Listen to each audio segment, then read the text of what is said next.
YouTube Jipon Abingoni officiel. Merci de votre patience et toutes mes excuses. Comme disait Louis XVI, l'exactitude c'est la politesse des rois, mais aujourd'hui, et particulièrement lorsqu'on est à la maison et qu'on est au téléphone en train d'apprendre des mauvaises nouvelles, parfois on oublie même le live. Le live parce qu'il y a beaucoup de douleurs qui peuvent parvenir de partout dans le monde et particulièrement en Afrique. L'Afrique qui reste toujours mon continent, mon amour, mon avenir. J'ai beaucoup de douleurs parce que j'ai perdu un être qui m'est très cher. Ce n'était pas celle qui m'a mise au monde, mais je la considérais comme ma troisième mère. Elle était la mère de l'artiste musicien Sam Bende. Et Sam Bende était comme mon frère. C'est celui-là qui, même quand j'étais en prison, faisait des efforts à rendre visite à ma famille. J'ai perdu ma mère en 1997. Je n'ai plus vu sa tombe depuis. J'ai eu le réconfort avec Madame Siantou, qui m'avait adopté comme son fils, mais je l'ai quitté en venant en exil. Ici, en France, je retrouvais cette chaleur maternelle lorsque je voyais la mère de Sam Bende qui venait souvent me faire des petites chansons.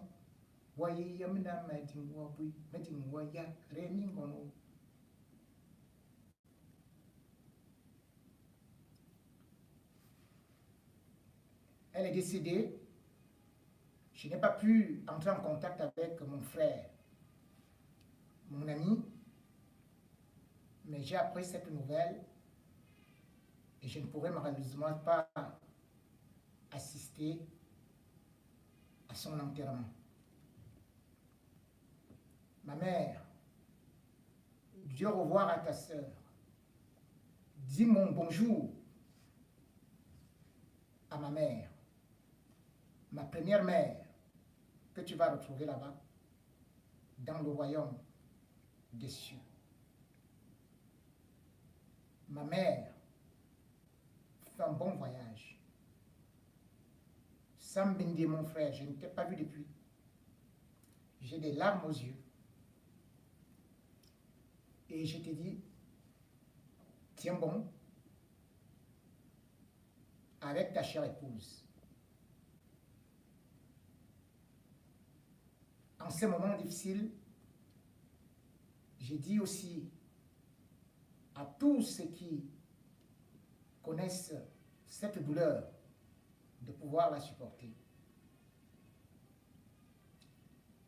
J'ai une pensée pour ceux qui également sont en prison, où les morts s'entassent, particulièrement dans les prisons du Cameroun, à cause du Covid, et qui ne seront malheureusement pas comptabilisés parce qu'ils ne sont pas considérés comme des êtres humains. J'ai de la pensée au journaliste Sébastien Bala, dont je ne sais pas là où il se trouve parce que on me disait qu'ayant mal aux côtes, étant broyé par le monstre King Kong, Bankui, il serait en très mauvais état.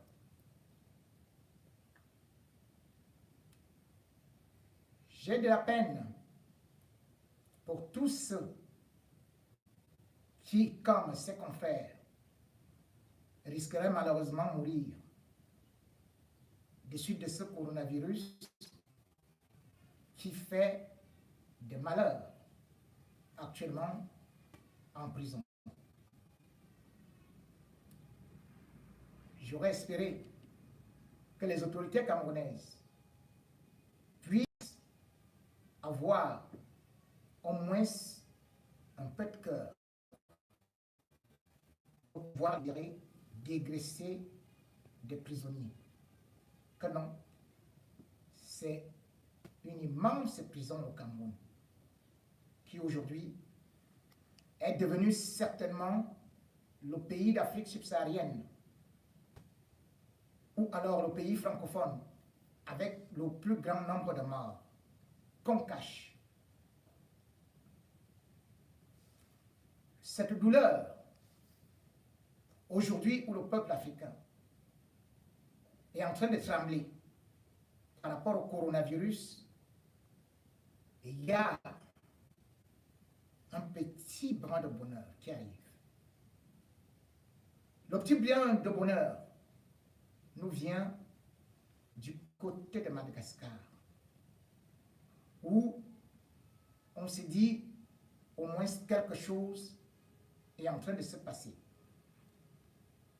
Parce que, bien que jeune, il a pris le taureau par les cornes en tant que président et il a accepté et il a annoncé au monde entier que dans cette petite île, il pouvait sauver cette population, qu'il pouvait prendre ses responsabilités, qu'il pouvait jouer le rôle d'un chef d'État, père de la nation.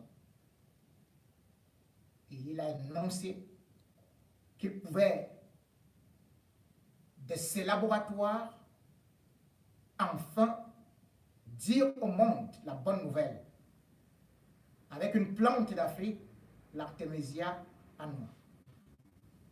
L'Artémisia annua qui devient donc un espoir en ce moment où nous sommes dans les confinements, où le désespoir se dessine, où l'Organisation mondiale de la santé a annoncé l'Armageddon en disant que il y aurait une hécatombe de morts en Afrique. Le 15 mars, l'Organisation mondiale de la santé disait « Africains, réveillez-vous ». Et c'est à Madagascar qu'on s'est réveillé avec cette trouvaille, l'Artémisia. L'Artémisia, c'est aussi une victoire de l'intelligentsia d'une jeunesse qui ose, qui pense, qui est décidée et qui sait qu'elle peut relever le défi.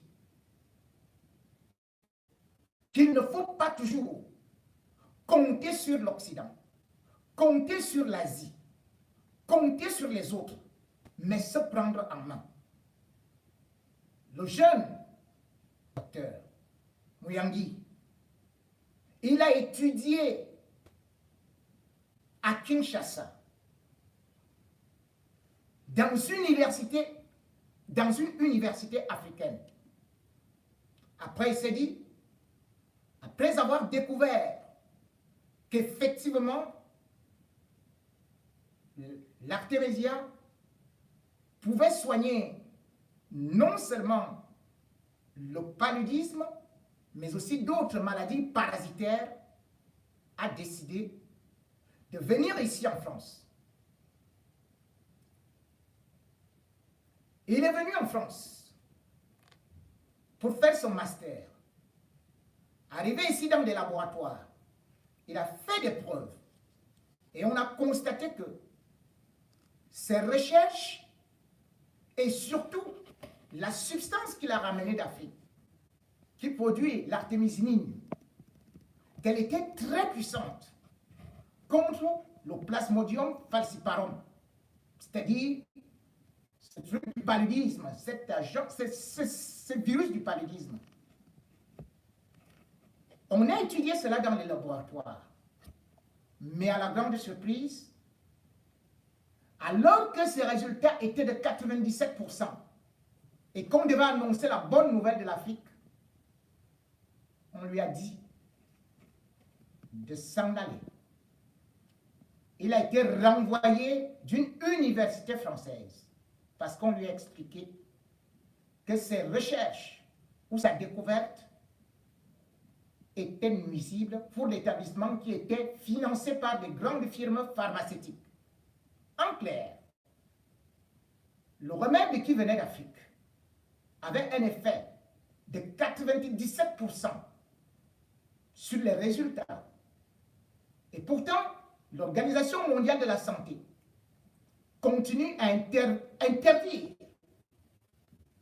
ce produit et à prescrire aux Africains, imposer aux Africains de prendre les ACT, dont les résultats ne sont efficaces qu'à 80% selon les recherches qui ont été faites ici en France. Et c'est comme ça que ce jeune homme, grâce à une Française, faut-il le dire, parce que entre les gouvernements, entre les firmes pharmaceutiques, entre les grands groupes, entre les grandes organisations comme l'OMS, il faut faire la différence avec les peuples. Je tiens d'abord à le souligner pour que les gens ne fassent pas l'amalgame en disant que ce sont les Français qui sont mauvais. Mais en mettant en exergue que c'est un groupuscule d'individus qui phagocytent les gouvernements, qui imposent tout à des pays qu'ils ont baptisés eux-mêmes, pays pauvres et très endettés, ou pays du tiers-monde. Pourquoi pas hors monde? Des pays qui ne servent qu'à des essais cliniques. Des pays où on sait que ce sont les dépotoirs, ou alors des dépôts aussi des matières premières. Tout ce qui vient de l'Afrique engendre des soupçons, ou alors est bloqué. Et la santé, qui devrait être la priorité des priorités, quoi que les Africains fassent, ça ne parvient pas à marcher, parce que les régimes africains sont eux-mêmes complices des Occidentaux. Vous vous imaginez que ça fait depuis très longtemps que l'artémisia a été considérée comme une véritable plante miraculeuse. Depuis la guerre du Vietnam, les Chinois le savaient déjà. Les Chinois utilisaient déjà l'artémisia. En 2015, le prix Nobel de la médecine, c'est une Chinoise qu'on appelle Yu Tu, à 84 ans, qui reçoit le prix par rapport à ses découvertes sur une plante naturelle qui existe en Asie et en Afrique, qu'on appelle l'artémisia, et elle démontre que l'artémisine, c'est ça qui combat les parasites. On lui donne un prix Nobel. Et on dit, une plante naturelle ne peut pas avoir des effets secondaires. Mais l'OMS a imposé en Afrique la chloroquine. Quand maintenant le coronavirus arrive, l'OMS qui a fait consommer la chloroquine pendant 70 ans dit que la chloroquine n'est plus bonne. Ni pour eux, ni pour les Africains, ni pour les Occidentaux. Allez-y donc comprendre. Un produit qui a été validé, c'est-à-dire la chloroquine, que les Africains ont longtemps utilisé, qui nous donnait les démangeaisons. Au moment où on dit que ce produit peut soigner, maintenant, le coronavirus, l'OMS vient nous dire que non, c'est déjà un poison. C'est déjà dangereux. Ils ne le découvrent donc pas aujourd'hui. Cela veut dire qu'ils le savaient. Chaque année, plus que le coronavirus, le paludisme fait entre 400 000 et 800 000 morts, voire 1 million de morts. Mais l'OMS, qui a dit santé pour tous en l'an 2000, qui prétendait mettre des moyens pour trouver un vaccin contre le paludisme, n'a jamais trouvé ce vaccin. Parce que les firmes occidentales viennent faire du business sur le dos des Africains. Et lorsqu'on trouve l'artémisia, tous ceux qui ont osé ont été tués.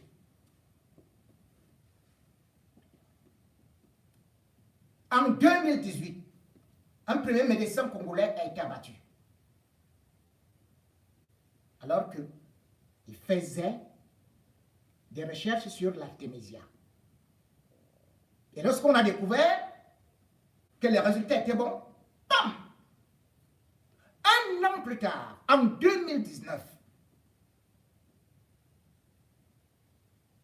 Dieudonné Baninga, un médecin congolais, il m'appelle. Il me dit, mes recherches ont abouti et nous allons certainement beaucoup travailler. Je lui demande qui est-ce. Il me dit que lui fait des recherches sur l'artémisia et il voit que j'ai une voix qui peut porter. Quelque temps après, devant sa femme, devant ses enfants, il a été froidement abattu.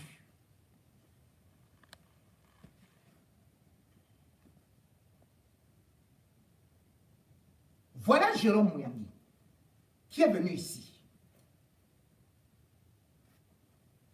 Avant de venir ici, il avait déjà fait des essais cliniques. Des essais cliniques sur 500 enfants. Puis il est allé dans un établissement où il a encore fait, en RDC, des essais cliniques sur toute une école. Et pendant 6 mois, cette école où les enfants tombaient comme des mouches de suite de paludisme, aucun enfant n'avait plus eu de fièvre. Que fallait-il faire pour prouver que c'était un médicament efficace? Mais nos dirigeants,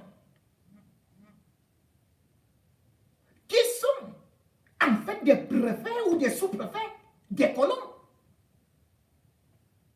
ont totalement refusé.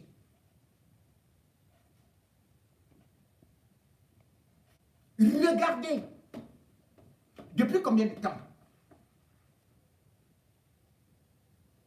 un médecin béninois a trouvé non seulement le remède contre le paludisme, mais aussi le remède contre le sida. Mais pourquoi on ne laisse pas ce monsieur évoluer, même quand il décide de faire des essais cliniques? Au Bénin, au Burkina Faso, l'OMS active son réseau. Ça arrive à stopper. Et bam, terminé. L'Afrique reste donc bras croisés. En attendant des remèdes qui viendront des Occidentaux. Alors que la médecine est née en Afrique. Comme je le disais, on parle du serment d'Hippocrate, un vol absolu. Hippocrate qui vient apprendre la médecine en Afrique se retrouve être le père de la médecine alors que lui, il venait apprendre ça auprès des descendants et des descendants d'Imhotep. Les Égyptiens attendaient-ils l'OMS? Eux qui connaissaient déjà faire la momification, eux qui savaient déjà opérer la tête, eux qui étaient les premiers à découvrir à quoi servait le cœur, eux qui soignaient même avec des excréments de souris. faut-il l'aval de l'OMS? Aujourd'hui, toute l'Afrique doit dire merci à Madagascar. Parce que vous vous rendez compte, c'est à Madagascar que Jérôme Mouyangi est parti, même pas dans son pays, faire ses recherches. Et j'apprécie Félix Tshisekedi. Donc j'ai vu la vidéoconférence avec son homologue malgache pour l'encourager, pour le féliciter et pour dire qu'il la laisse lancer. C'est ce genre de dirigeant qu'on veut. J'apprécie Macky Sall qui disait donc est tout simplement un préfet français, mais à une certaine période, bien que l'admettant, on se rend compte qu'il est parfois courageux, puisqu'il a passé une commande. Et c'est ça un chef d'État. On a vu comment il s'est dépêché pour le faire, pour aller en guerre contre le coronavirus. Mais on a vu au Cameroun, le Cameroun aurait été le premier pays africain à trouver, à avoir le brevet d'invention, le brevet de cette artémisia.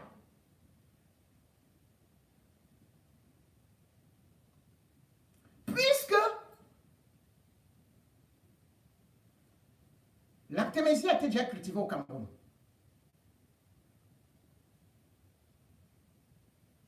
Parce qu'un intellectuel a dit, il me faut cette plante à l'ouest. Le gouvernement de Biya s'est levé pour aller détruire toute la plantation en novembre 2019. Je crois à Bangandi. Et un type, un ivrogne, vient à la télé, Maka. Il est le premier à dire, ça ce n'est pas, c'est la drogue, c'est le tas, c'est le tas, c'est le tas, c'est le banga, c'est le banga. Alors que vous vous rendez compte, ils ont brûlé toute la plantation. Alors que les étudiants de l'université des montagnes avaient déjà fait des recherches sur l'artémisia. Et ils avaient trouvé. Et au Fomaric, ils avaient présenté ces résultats. Dès que l'État du Cameroun a su que les résultats étaient bons, Paul Biya dit allez détruire. On a donc détruit. Quel pays, quel président, quel gouvernement? Ce n'est pas la sorcellerie, ça. On vous dit qu'une plante a obtenu sur les 2000, parce que les Chinois, qu'est-ce que les Chinois ont fait?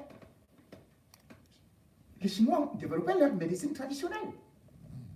Il y a 2000 recettes chinoises qui sont actuellement reconnues à travers le monde. Et en Afrique, il y a 38 000 recettes qui sont susceptibles de soigner des maladies. Les Chinois utilisent leurs recettes. Les dictateurs africains barrent la route, en commençant par Paul Biya. Vous voyez, tout le monde peut commander. Lui, non.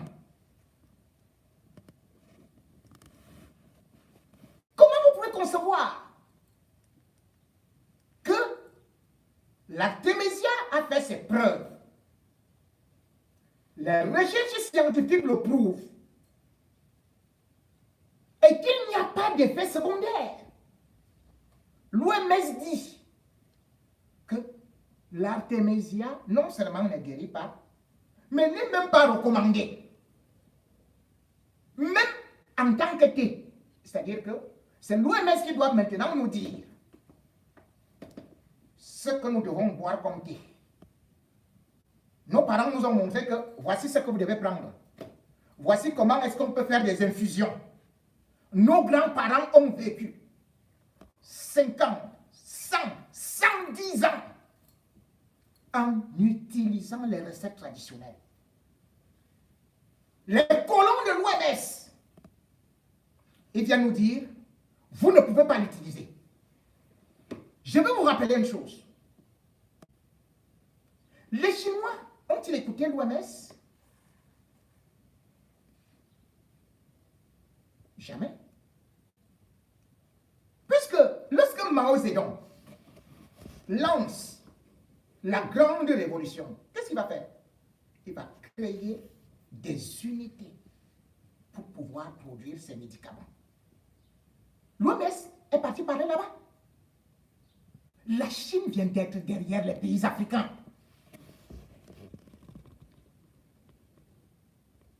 Le monde entier s'est ligué contre Fidel Castro.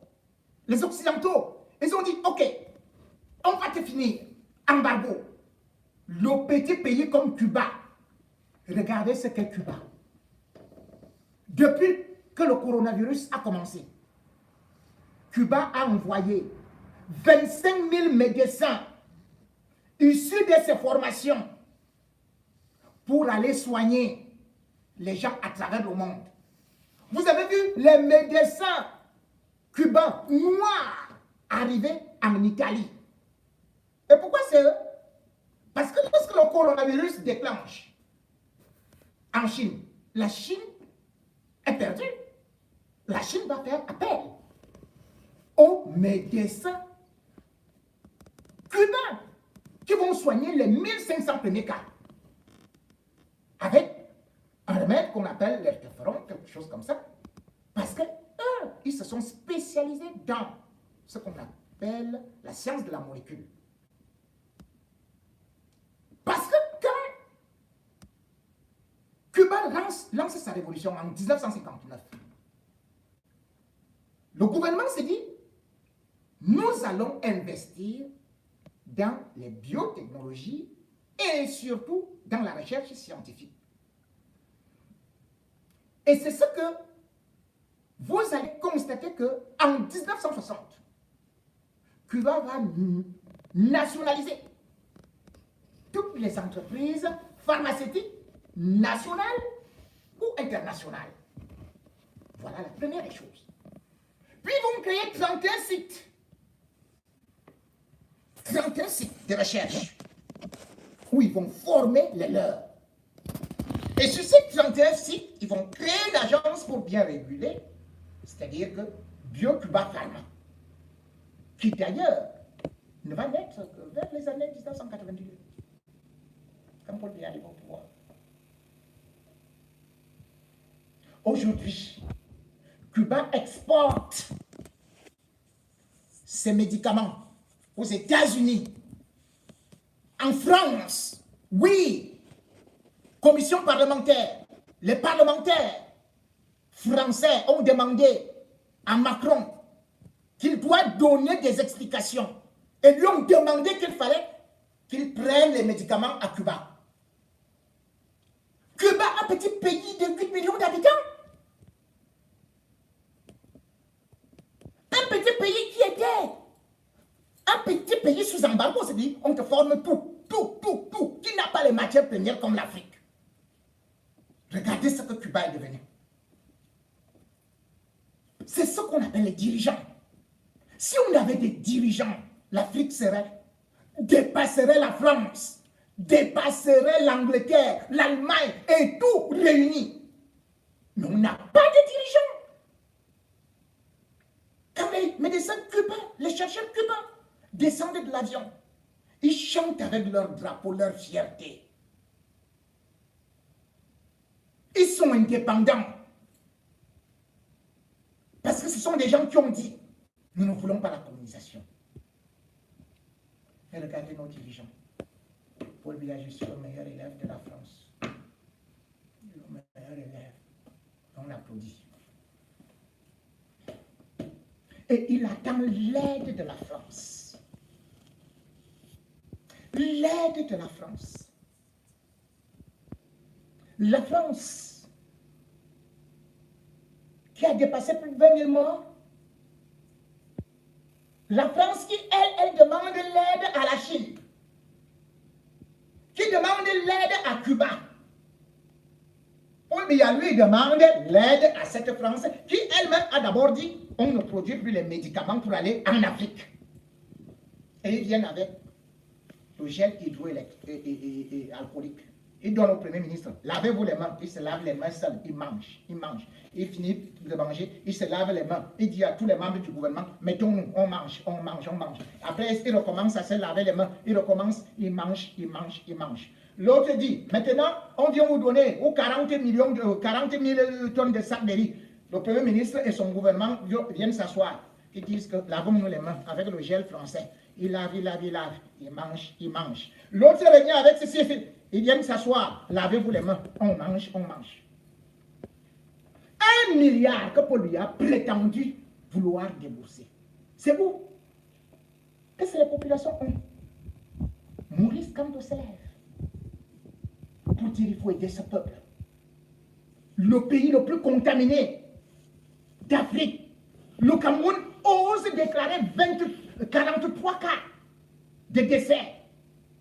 Alors que le Cameroun est déjà à plus de 250 cas de décès de coronavirus, selon les statistiques qui me sont parvenues. En me fiant aux hôpitaux, je ne regarde pas ceux qui sont morts ailleurs.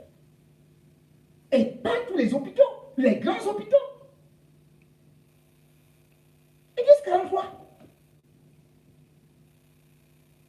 On dit aux Camerounais de la diaspora, cotisez, faites un effort patriotique.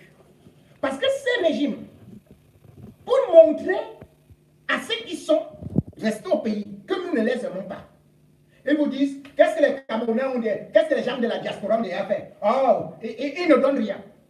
Alors que comme j'ai donné des statistiques, 585 milliards en un an que la diaspora envoie. C'est-à-dire que l'aide au développement de la France ne vaut même pas 2% de ça.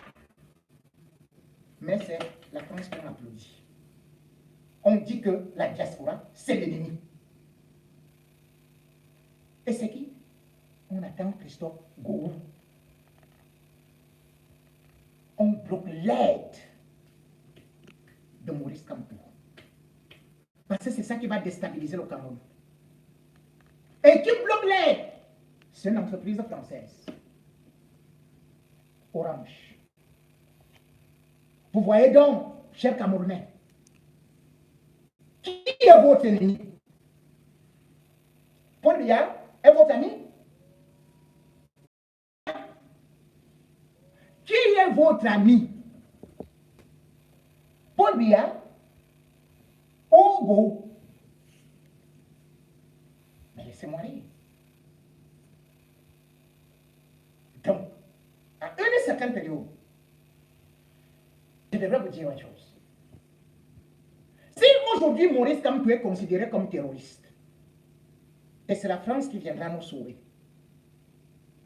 vous voyez donc que cette aide que ce régime bloque française, puis c'est MTN, a quand même réouvert lorsque le MRC en a fait demande, a fait des pressions. Et ils ont dit, bon, ok, franchement, on ouvre. Donc vous pouvez continuer à cotiser.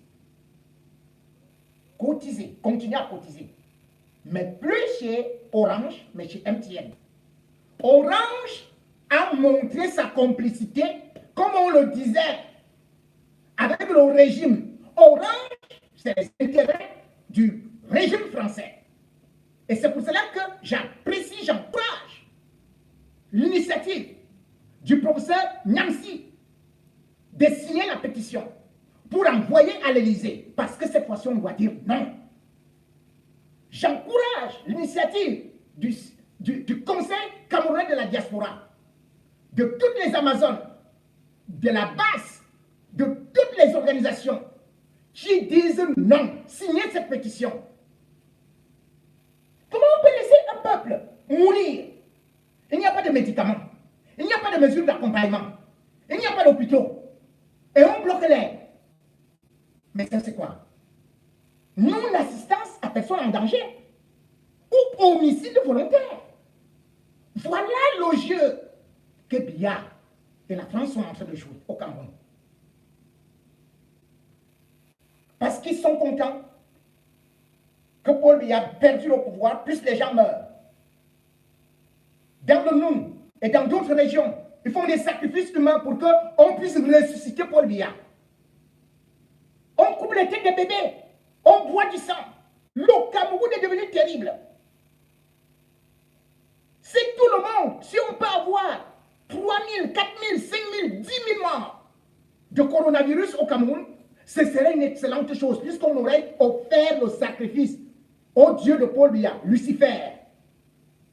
Oui, puisque lui, il a été renvoyé du séminaire. Quand on est renvoyé de ce Dieu, on va où? En enfer. Il faut comprendre. On ne peut pas servir le Dieu et le diable. On sert soit l'un, soit l'autre.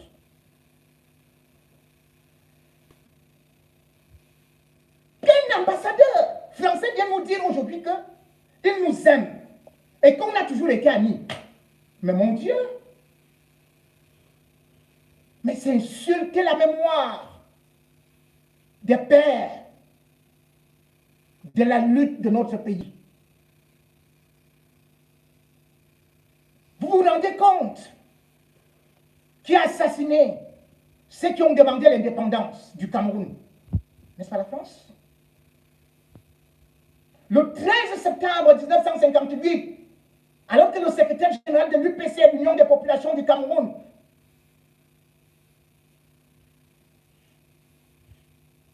était parti déjà à l'ONU, revendiquer l'indépendance.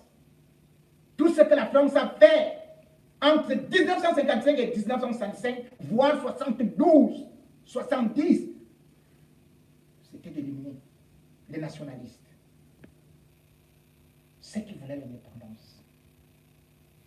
Dans la forêt de Bon-Yébel,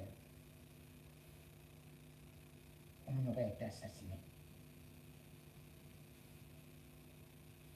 Félix Moumier, qui croyait même aller en exil, qui est venu ici en Europe, a été assassiné par un espion français qui se passait pour un journaliste. Il a été empoisonné.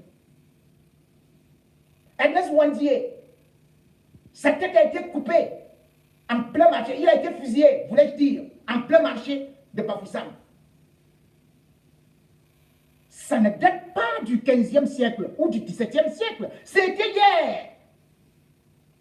Lorsque le haut-commissaire Mesmer, avec De Gaulle, ont décidé de faire la guerre contre le Cameroun.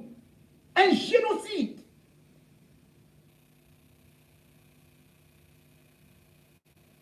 Ils sont allés. 5 bataillons d'infanterie.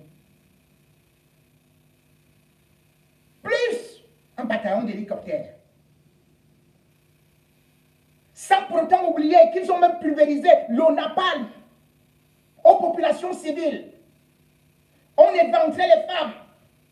On brûlait les bébés. Exactement ce qui se passe actuellement dans les régions anglophones.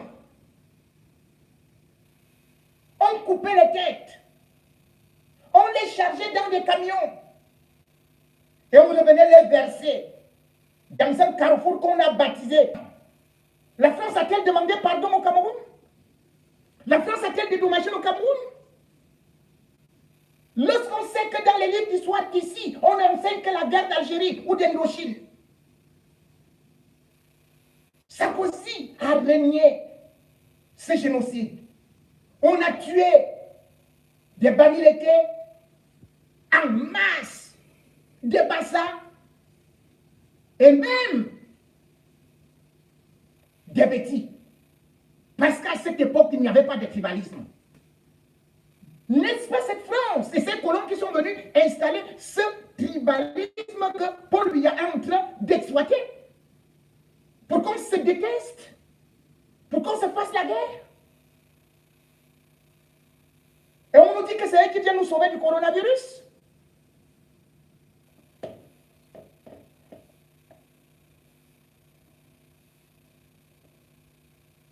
400 000 morts, disait-il. D'autres 800 000 morts, d'autres 1 million de morts. Il y a des témoignages. Le pilote de l'hélicoptère dit, je pouvais raser des villages entiers. 126 villages à l'ouest ont été rasés entre février 1960 et mars 1960. Vous vous rendez compte, un mois. Rasés.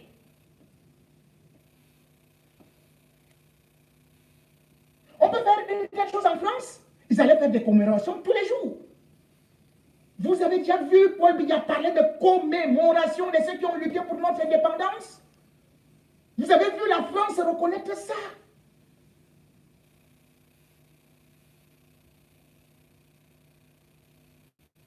Voilà l'ennemi que nous avons.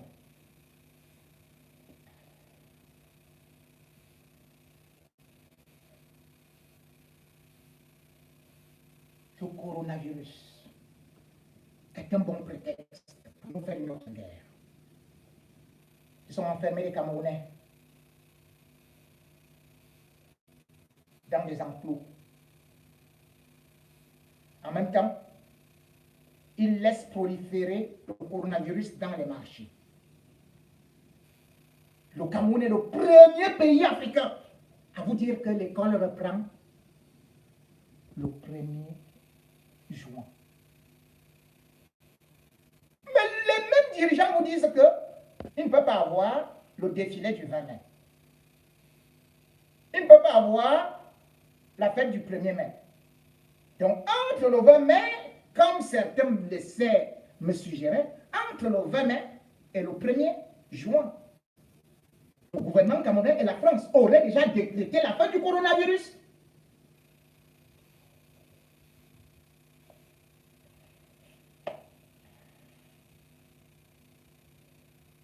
Lorsque je regarde, je vis en France, mais souvent je dis, que ce soit à mes amis, à mes collègues, lorsque je leur pose la question, si vous étiez à la place des Africains, que feriez-vous? Quand j'ai fini d'exposer le problème de l'Afrique, beaucoup disent les Africains, ils sont naïfs ou ils sont intelligents.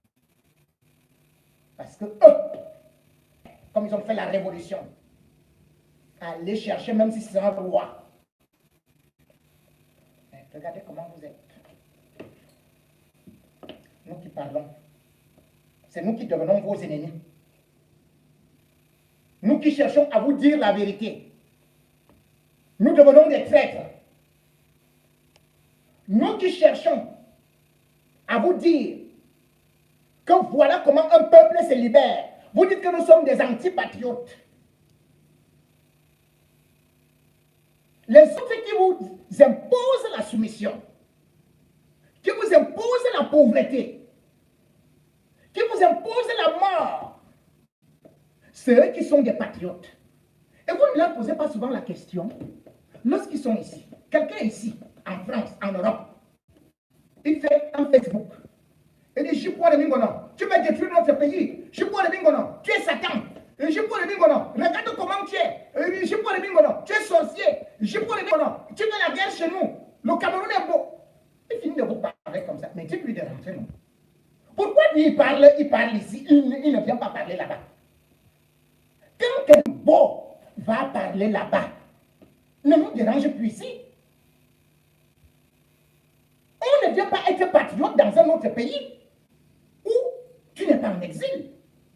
Nous sommes en exil forcé, particulièrement moi et d'autres. Nous n'avons pas choisi de quitter notre pays. Nous avons même été contraints de le faire. Mais en même temps, ça nous a ouvert encore plus les yeux. Et nous voulons vous aider à sortir de cette affaire. En vous disant, quand nous sommes ici, nous avons la sécurité sociale. Alors que la France n'a pas les matières premières comme le Cameroun, comme l'Afrique, comme la Guinée, comme la RDC, qui est une mine d'or. Cameroun, RDC, mais ces deux pays-là, leur matière seule.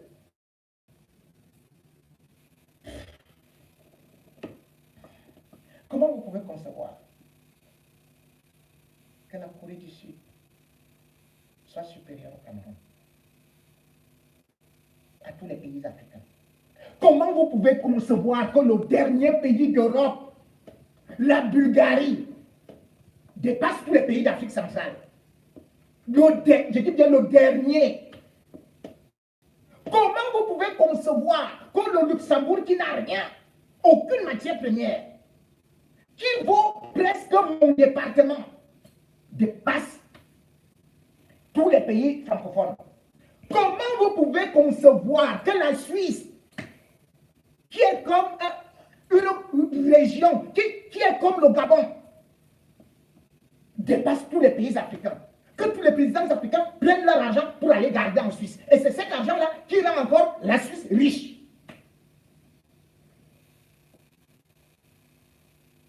Ils vont se plaindre. Oh, les autres, vraiment, les Occidentaux ne veulent pas cesser cela. Mais quand Cuba a fait, quand Fidel Castro a dit que non-stop, quand les Chinois ont dit non, nous on ne veut pas comme ça, on fait comme nous voulons. Un peuple a sa culture. Un peuple a ses chercheurs. Un peuple a sa monnaie. Un peuple a son éducation. Un peuple s'assume. Un peuple ne se déclare pas indépendant. Un peuple arrache son indépendance et prouve son indépendance et son autonomie. Les États n'ont pas d'amis, ils n'ont que les intérêts. De Gaulle vous a répété ça 250 fois. Qu'est-ce que De Gaulle a fait? Vous avez vu?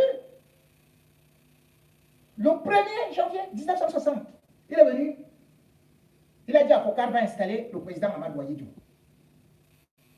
Le président Mamadou Ahidjo. Le jour même, un jour férié, 1er janvier. Voilà la date de l'indépendance du Cameroun, qu'on ne fait jamais. Parce que le Cameroun n'a jamais été indépendant. Juste à côté de là, il a installé directement 2 conseillers militaires, donc qui le surveillent. Il dit, signe les accords militaires. Ahidjo signait les accords avec le fusil à la dame.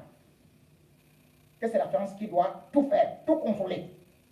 C'est comme ça qu'il a signé les accords. Il y avait le roi, le colonel ou le roi et l'autre. C'est inadmissible. Les gars ont tué les Camerounais.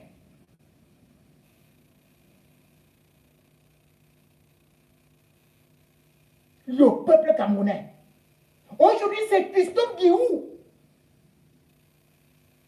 qui vient nous dire oh, le président Biya se porte bien. Juste parce que il est en train d'aider un régime moribond de pouvoir rester là. Parce que d'activer la loi qui a été promulguée, c'est-à-dire que la loi 96/06 du 18 janvier 2006, se basant sur la Constitution de 1996, qui dans ses articles 8, 9 et 10 ouvrait directement déjà la voie. Mais ce n'est pas terminé, peuple camerounais. L'heure est arrivée. L'heure est arrivée. Parce qu'un chef d'État se doit de se manifester dans la douleur. Un chef d'État, on n'a pas choisi. Le Cameroun n'a jamais choisi Christophe Gourou. Christophe Gourou ou Hibou. Que ce marabout qui vient nous vendre, qui nous prend comme des fous. Non. Avant, on acceptait. On acceptait les empires coloniaux, les ceci et cela et tout. On ne va plus accepter. Maître Timban et consorts, attaquer avec les Maurice Kamto. Attaquer! Le peuple est prêt. On ne peut pas laisser un peuple mourir. On ne peut pas laisser un peuple moisir.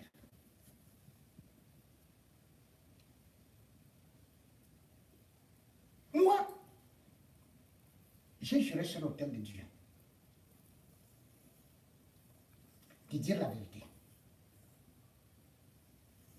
Moi, j'ai juré sur l'autel de Dieu l'intégrité. Moi, j'ai juré sur l'autel de Dieu de conduire mon peuple, pas en tant que président, mais parmi les leaders, en tant qu'homme de foi et homme de conviction. Je l'ai commencé dans ma vérité jeunesse. J'ai connu toutes sortes de tortures, vous qui avez peur de la mort, vous qui avez peur de sortir. Je n'avais pas les armes. Mais le délégué général à la Sûreté nationale, Pierre Milomodio, il envoyait m'arrêter. On me tabassait parce que je dénonçais. On partait m'enfermer. Mais est-ce que cela m'a empêché de continuer à parler? Je venais avec des bosses et tout et tout. Moi, j'ai eu toutes les propositions. Je pouvais changer de veste dans le moment le plus difficile, après 14 arrestations, plus la prison, plus des bastonnades. Et même quand on m'a coupé les vivres, vous vous rendez compte, suspendu, interdit d'exercer la profession de journaliste. Sortant de prison, c'est M. Jean-Marie Atang-Mabara qui m'avait appelé. Je vous ai déjà raconté ça plusieurs fois. À 2 reprises, je me suis retrouvé dans son domicile. Il m'a bien proposé de faire quelque chose pour regagner bel et bien ce gouvernement ou aider le gouvernement. Il m'a intimidé. Mais dans mes moments, alors que je sortais de prison, je n'ai pas accepté devant la force de cet homme qui pouvait me tuer là. J'étais chez lui, il était 22 heures le dernier jour. Et je suis parti de là. Il était plus de minuit. Et sa maison était bouclée par les gendarmes. Mais j'ai eu à dresser ma tête et lui dire non. Je n'ai jamais trahi le peuple. Je n'ai jamais trahi le combat. Moi, je vous ai dit, et tous mes collègues peuvent le confirmer, que la première dame m'appelait. Et lorsque sa mère m'a agressé, je revenais de l'enterrement avec mes journalistes, d'un de mes confrères, Chris Magic. Et elle écoutait d'ailleurs Chris Magic. Nous nous sommes assis au Sintra. À peine on voulait prendre un rafraîchissant, la mère de la première dame, Maman Rosette, est entrée. Elle était furieuse. Elle a pris la table, plus la bouteille. Elle a balancé la table sur moi. Elle a pris la bouteille. J'ai juste eu un réflexe, sinon je serais mort. La bouteille est partie se fracasser à côté. Elle était avec ses gardes du corps.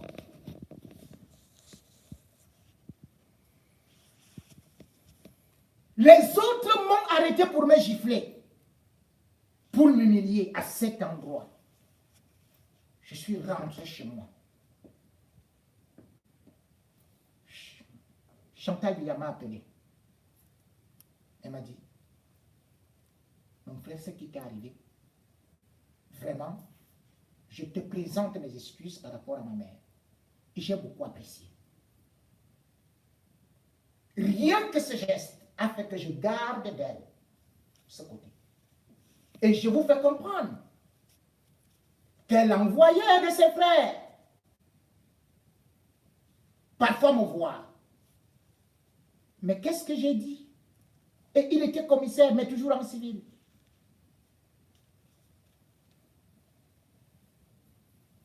Christiane Ba, je peux déjà prononcer son nom, parce qu'elle est décédée. M'a dit, je prends de l'argent. Pense à ta famille. Qu'est-ce que les autres là vont te donner? J'ai dit à Christiane Ba, je suis issu d'une famille pauvre. Mais je préfère mourir pauvre parce que j'ai une mission sacerdotale, quitte à me sacrifier.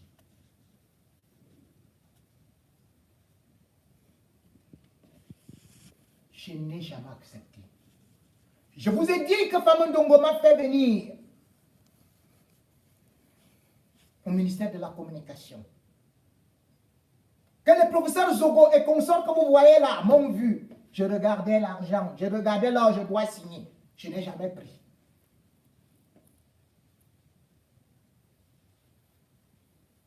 Moi, j'ai pour Rémingon. Je suis arrivé ici.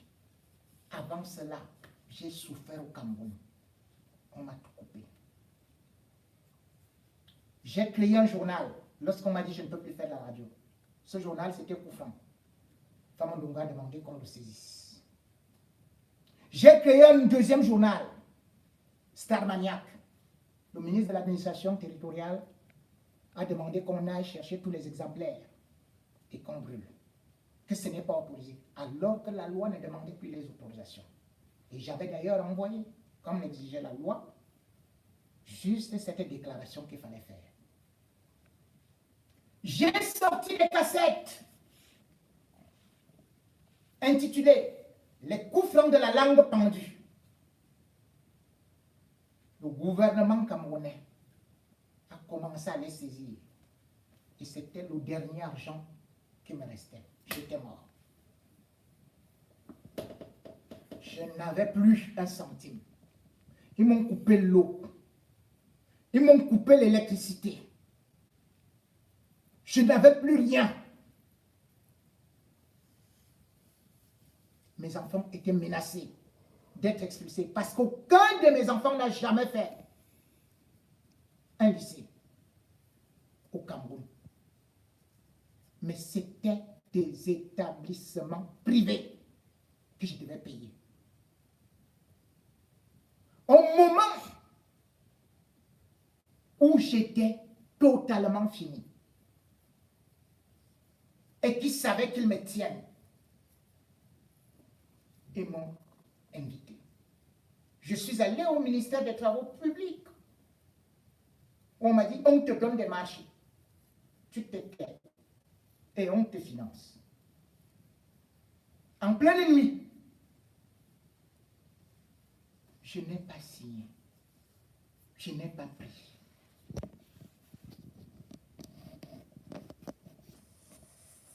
Monsieur Mokbelinga m'a proposé.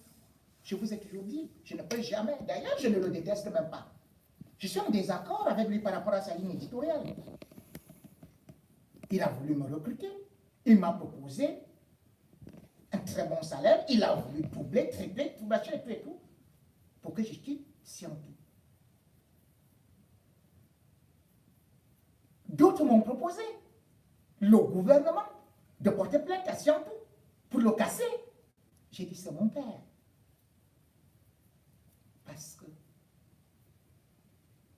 je l'ai connu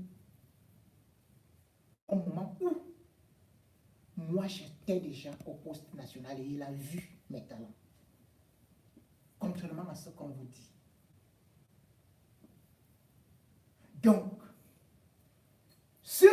intégrité.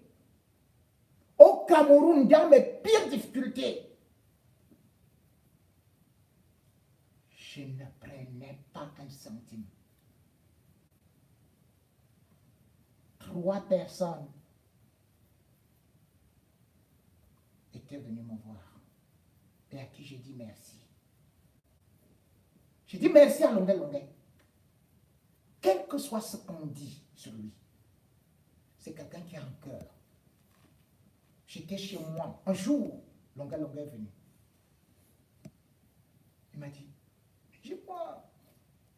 C'est comment? J'ai cherché ta maison. Vraiment, je venais voir comment vont les enfants et tout. Partant de là, il m'avait laissé 10 000 francs. Vous m'entendez? 10 000 francs CFA pour quelqu'un qui avait un salaire de ministre. Les 10 000 francs là représentaient pour moi 1 million. Merci Longuet Longuet. Je n'oublierai jamais ça. Je n'oublierai jamais que Chantal Aïssi était en France. Elle a dit, allez donner cette petite enveloppe à J-Point.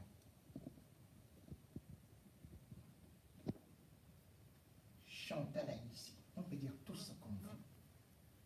Mais cette générosité, avec Sam Bendé, dont je vous parlais, qui dans mes moments les plus difficiles est venu. Et pour mieux me traumatiser, ils m'ont envoyé des braqueurs. Chez moi, ils sont arrivés. J'étais avec l'un de mes journalistes, Dieudonné Ngassam. Ils m'ont fait coucher à plat ventre avec mon épouse et les enfants. Mon père était là. Ils l'ont enfermé dans la chambre. Après m'avoir menacé avec des armes, les armes pointaient sur moi. Finalement, un à qui j'ai parlé, que vous qui voulez me tuer, vous me détestez, pourquoi? Toutes les émissions que je faisais, c'était pour vous. Leurs enfants sont en Europe, sont en Amérique. Moi, je me bats pour les pauvres. Moi-même issu d'un père pauvre, d'une mère pauvre. Et vous voulez m'abattre? Quand vous allez m'abattre, ils vont aussi vous abattre. Le plus costaud a pris celui qui était déjà prêt à dégainer.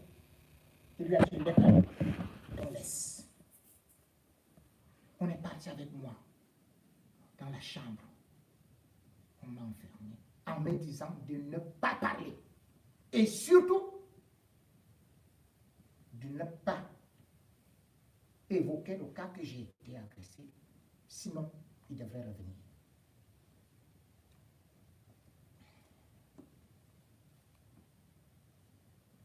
Je n'ai pas cédé. Le commissaire Kabila est venu me tendre une embuscade à Paquita, au carrefour Paquita, alors que je recevais Claudiciard, qui venait de la France. Et lorsque j'ai fini un petit dîner avec lui dans un restaurant, avenue Kennedy, moi je ne savais pas que celui qu'on appelait le commissaire Kabila, qui avait déjà tué plein de gens à l'Est, et qui était commissaire central. Il était commissaire au commissariat central de Yaoundé. Et il était en civil. J'avais pris un taxi, j'avais laissé ma voiture. Croyant les s'aimer. Ils sont venus. Ah, j'étais avec l'un de mes animateurs, heureusement. Il demande le contrôle. J'avais sorti des papiers et tout. Et même pas moi. Il demande le contrôle au taximan. Présentez-vous et tout. Je vois que ça dure. Moi, je veux sortir. J'avais déjà payé le taximan. Je voulais partir. Ils me disent non, vous restez là. J'ai voulu partir. Ces gens m'ont attrapé. Et deux derrière la voiture. Une 504 noire. C'est ce soir. Mais ça a mal tourné parce qu'il y avait des témoins et que Paquita, un bar, les gens ont suivi mon agression. Ils m'ont tapé dans la voiture. Ils m'ont déshabillé. Ils ont fait le tour de Yaoundé avec moi, ne sachant comment ils devaient faire. Jusqu'à ce que l'autre a dit, c'est pas bon. Dans la voiture, il a dit, c'est pas bon. Parce qu'il a vu qu'il y avait des témoins. Et il s'est dit, certainement, on a vu la plaque d'immatriculation. C'est comme ça qu'ils repartent avec moi au commissariat, en cellule. Je suis arrivé, je ne marchais plus. On m'a jeté en cellule avec les plus grands criminels qui étaient là devant moi. Lorsque j'arrive, ils disent que faites de lui ce que vous voulez. Je me demande tout de suite de donner les frais de cellule. Déjà, il n'y avait rien sur moi. Et puis, je commence à parler comme elle. Vous ne voyez pas que je suis déjà mort? Je suis mort, laissez-moi là. Et on voit comment est-ce que je suis en train de couler. Il essaie de me secourir. Et puis, il dit, mais on dirait que je connais cette voix. Et tout et tout. Puis, il commence à me masser. Il commence à me masser. C'est comme ça que le matin, la radio annonce que le directeur a été enlevé, le chef de chaîne. Et c'est comme ça que ce n'est que grâce à ça qu'ils ont décidé de faire que je sois libéré.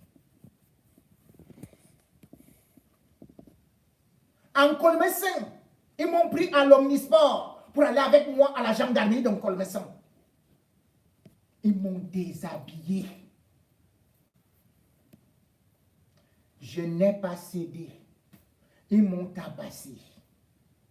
Mais je revenais, je faisais la même chose. Parce que je n'ai jamais abandonné le combat. Pour aller en prison, ils m'ont pris avec mon fils aîné. On arrive au 7. On m'a déshabillé. Mon fils ne m'avait jamais vu nu. J'étais nu devant lui. Il a commencé à pleurer. Il est rentré seul. On m'a fait aller dormir dans une cellule au fin fond du Seine. Là, il y a de l'eau. J'ai reconnu un de mes amis qui était chef au Seine. Dès qu'il m'a vu, il a porté ses habits. Il m'a dit, bon, en tout cas, ce n'est pas mon dossier. Et on m'a signifié que j'étais sous mandat d'arrêt.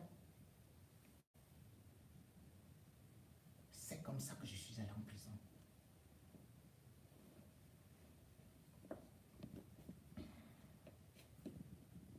Je suis venu en France.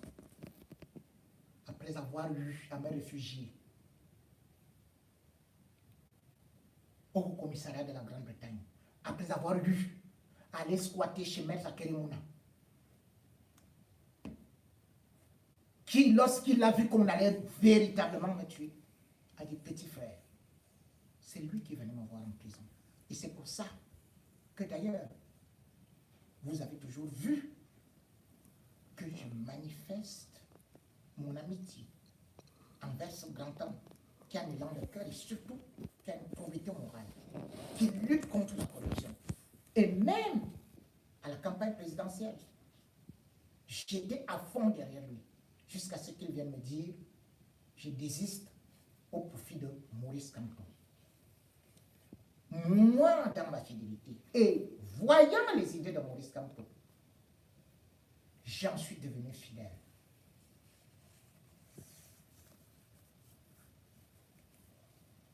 C'est pour vous dire que dans mes pires difficultés,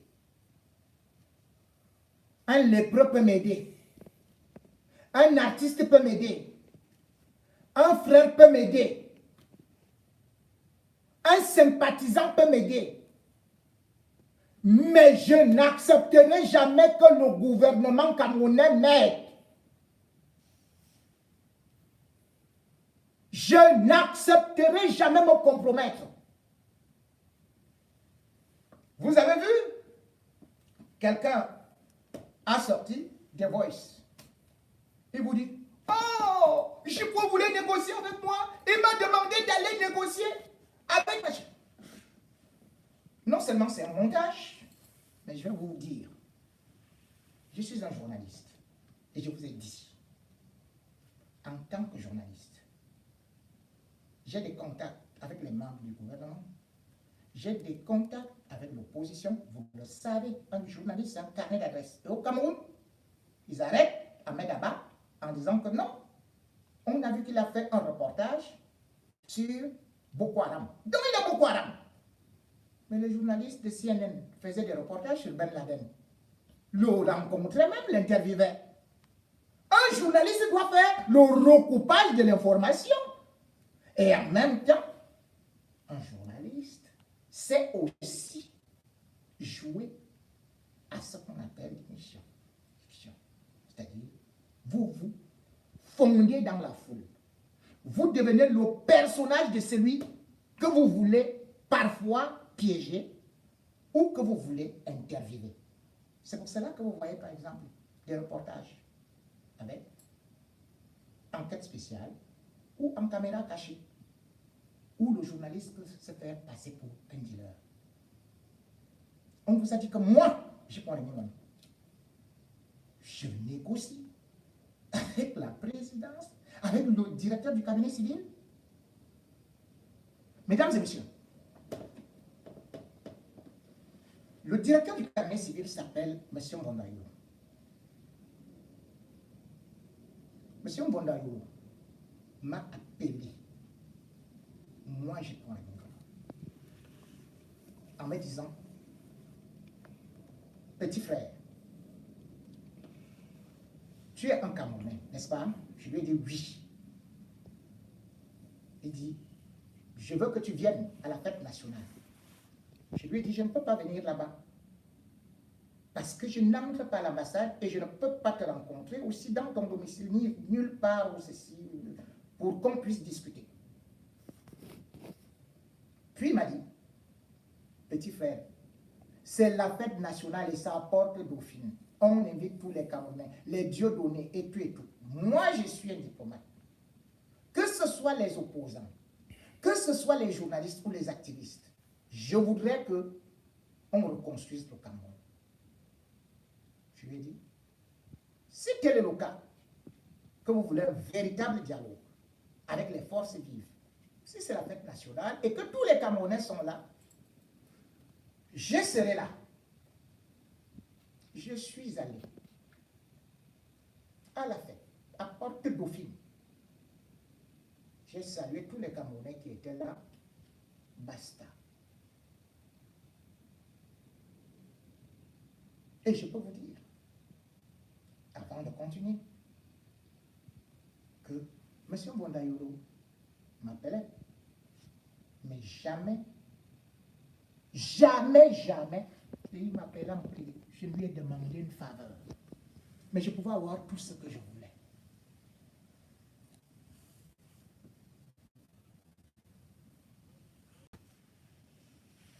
Je pouvais avoir tout ce que je voulais. Mais je ne l'ai pas fait. Et ceux qui vous ont dit qu'ils négociaient que je négociais pour Mbondayo, je vais donc vous prouver que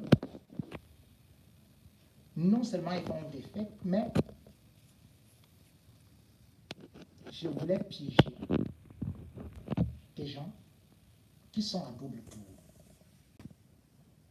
Des gens qui sont des ennemis de la révolution, des infiltrés. Vous me permettrez de me lever pour vous le prouver.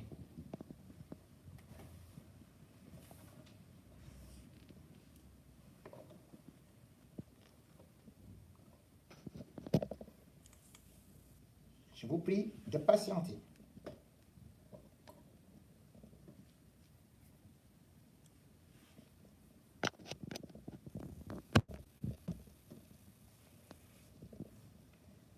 Je vais vous faire écouter les grands doyens et les grands connaisseurs des enquêtes. Et vous allez comprendre quel jeu ils jouent avant que je ne commence. Hein?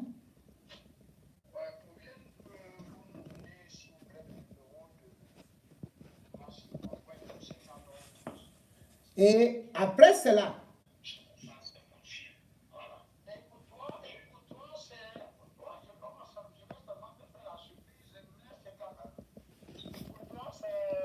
c'est au-dessus de ce que je viens de dire là, ce montant-là. Et, hein? Les grands patriotes. Oui, mais on te donne ça avec quelque chose derrière. Ça veut dire, nous voulons que tu fasses Rémi Donon. Nous voulons que tu le fasses un peu terrain. Donc voilà la condition comptable sur ça. Nous voulons que tu entres dans ce jeu, comme on dit sur mon quartier. Parce que c'est la seule personne qui est maintenant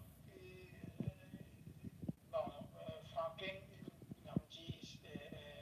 Nyamsi, ce n'est pas trop, mais c'est J-Point qui est plus trop très écouté quoi.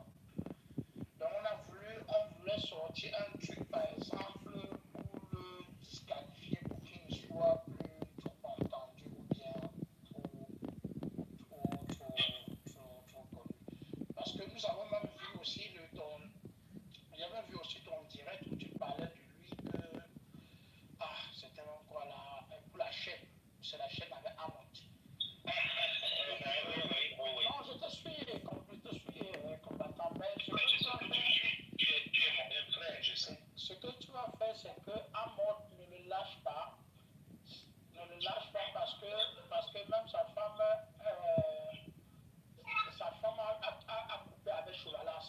Ce gars a coupé avec Choulalas, là, le directeur de quoi là, de Biblos à l'époque. Ils ont coupé ensemble. Après, comme ils font tous les bateaux là, comment on l'appelle ces jaguars. Amot, comme tu as dit là, c'est quelqu'un qui est aussi partout, mais il joue toujours au plus sérieux. Jusqu'à ce que je vois les filles disent même que c'est mon président d'équipe. Et donc, comme tu es l'homme de dossier là, sur le Dansaman, oui, d'accord, voilà. Rémi, moi c'est aussi important que j'ai des éléments. Je sais que tu suivais bien. Est-ce que les...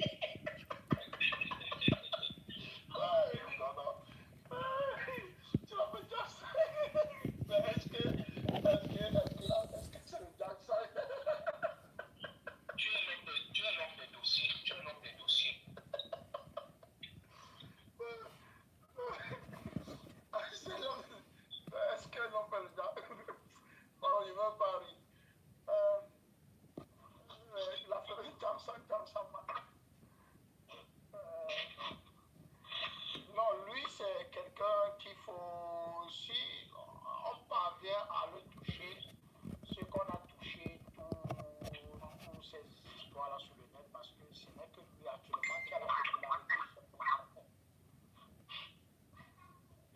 Donc, du coup, toi, tu as quand même des éléments sur lui, puisque tu es un homme de dossier. Tu m'as sorti des trucs là, des éléments sur Médiathèque, tout ça, et mais c'était mortel, hein. C'était mortel. Et à ce propos même, je peux te mettre en contact avec quelqu'un si ça ne te gêne pas. Oui.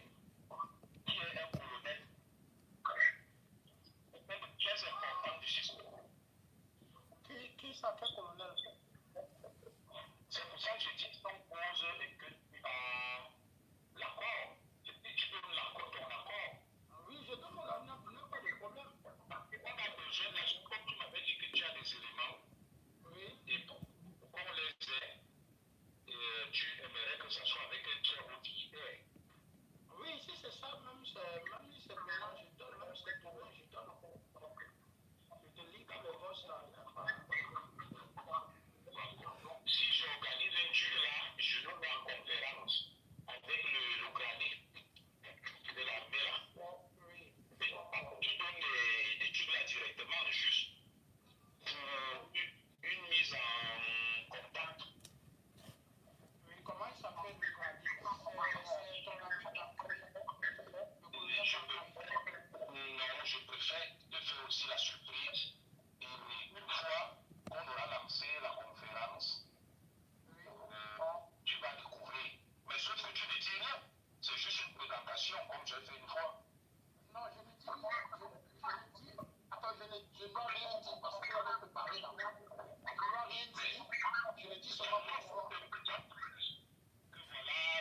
c'est comme ça, j'ai des éléments, mais je voulais la garantie. Oui. Mhm. Ah, là, je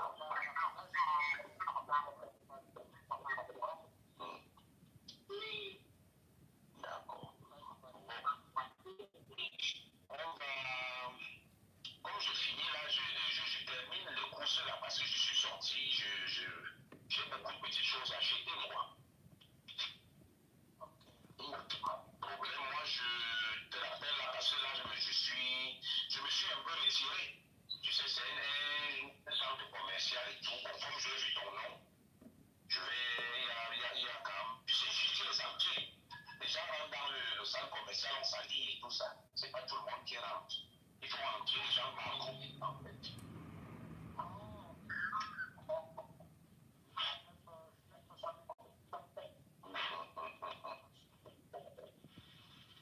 Et du coup, tu dis donc que je roule avec, tu voulais me dire.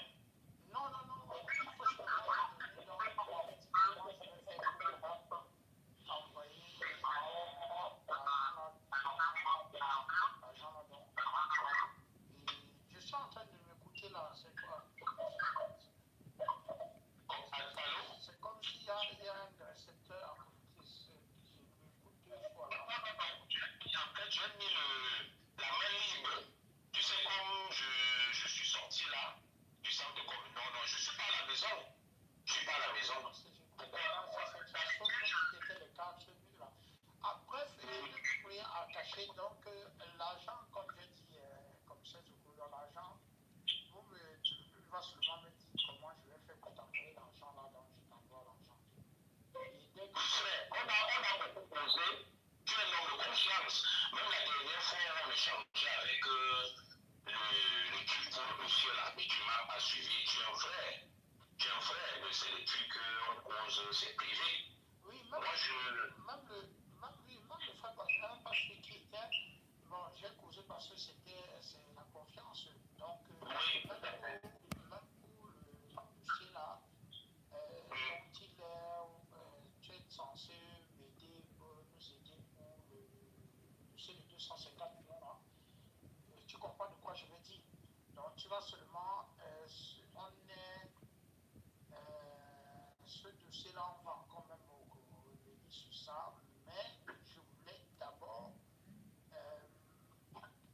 envoyer d'abord ce que j'ai envoyé là, parce que là, peut-être ça va te motiver aussi de tenter le dossier s'il faut que je prenne quelque chose dessus.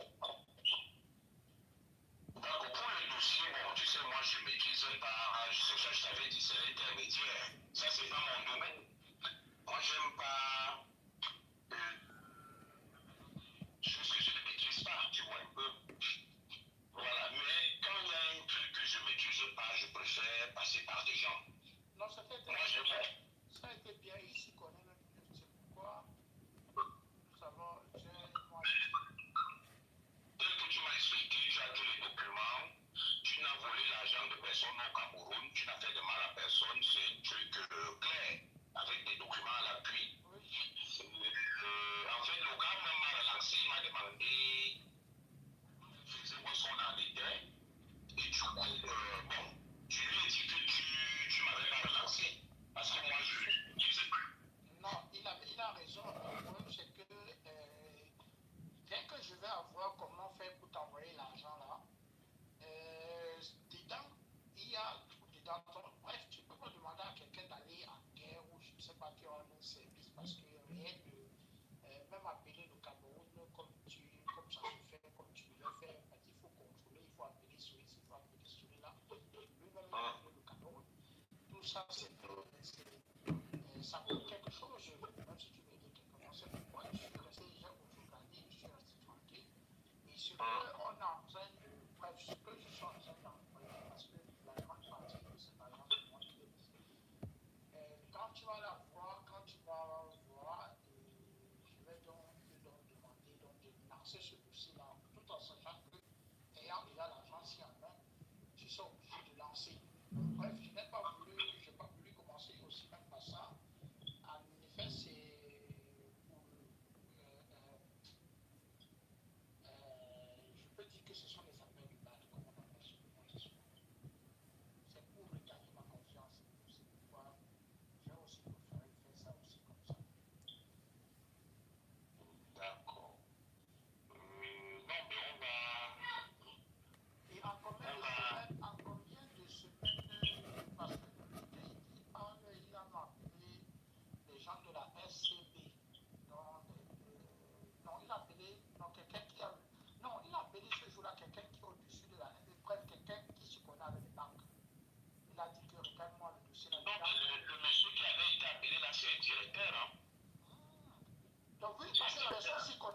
demandé monsieur demandait même le nom de la personne qui a, que non, il va gérer. C'est un grand patron, mais bon, à un moment aussi, comme tu as temporisé, bon, lui aussi, il a dit, c'est quelqu'un qui pourrait ordonner en quelques minutes, hein, en quelques minutes. Donc, ça veut dire que ce que tu vas d'abord recevoir, l'argent que tu reçois déjà, quand tu vas voir, c'est sûr que tu vas les relancer toi-même et tu vas m'appeler régulièrement. C'est parce que je n'ai pas, tu sais que je n'ai plus voulu t'appeler pour te dire, oui, le dossier est monté, c'est descendu, je voulais t'appeler, j'ai voulu te faire cette surprise-là, tout en sachant que tu vas opérer. D'accord. Pour le dossier, moi, comme ça je ne connais pas combien de temps? Ça peut durer environ combien de temps? Pour le dossier, là, oui. Bon, ce qu'on va faire, c'est que je relance la personne. Parce que la personne m'a demandé plusieurs fois, hein, mais où est-ce que vous en êtes, qu'est-ce qui se passe? Bon, je lui ai dit, j'attends, les amis sont en train de réfléchir, j'attends. Voilà. Et du coup, au niveau du truc là, donc, les frères là, ils sont tous en Allemagne. Tu sais que bon, des choses comme ça, toi tu es un frère que je connais, on est les amis. Les autres, je ne connais pas, surtout comme moi je ne l'ai pas demandé. Bon, je m'arrête d'abord là. Ça, c'est une entrée en matière. Mesdames, Mesdemoiselles et Messieurs, j'espère que vous avez reconnu la voix d'un commissaire qui dit donc qu'il est commissaire pour venir nous espionner. Il travaille pour la France. Et je vous dis, le réseau de malfaiteurs qu'il entretient ici en France et au Cameroun, avec les autorités camerounaises et avec beaucoup de complices, je vais donc vous le faire découvrir encore un peu plus.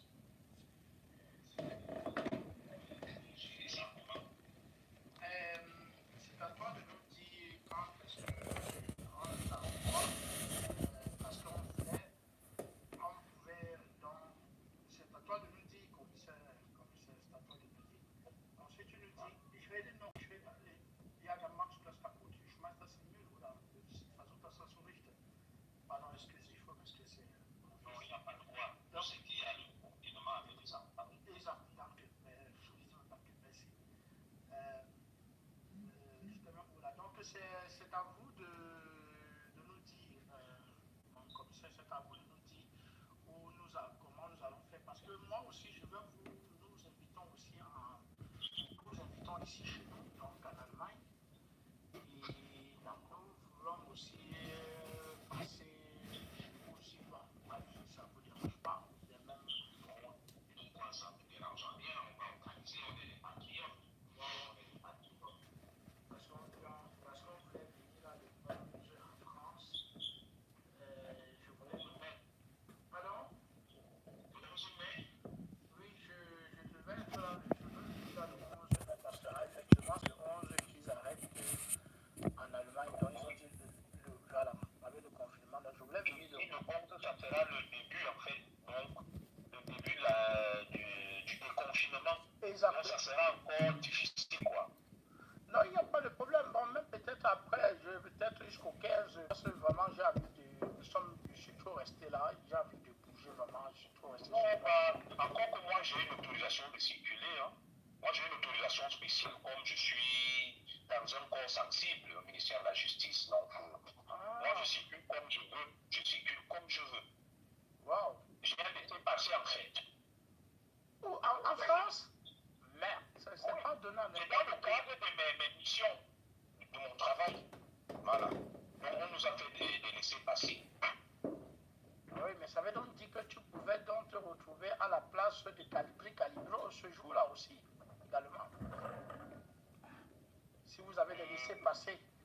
Parce que lui, il n'est pas entré au hasard, il a fallu un laissez-passer. Bien sûr, bien sûr.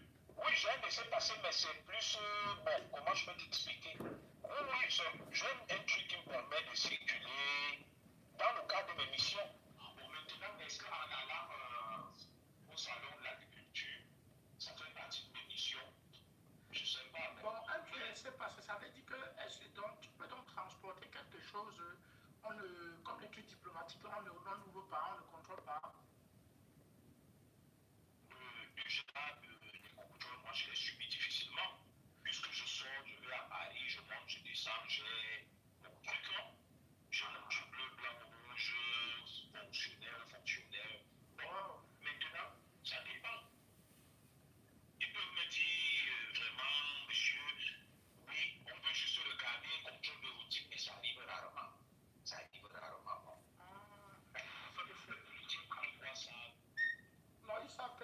un collègue, c'est normal.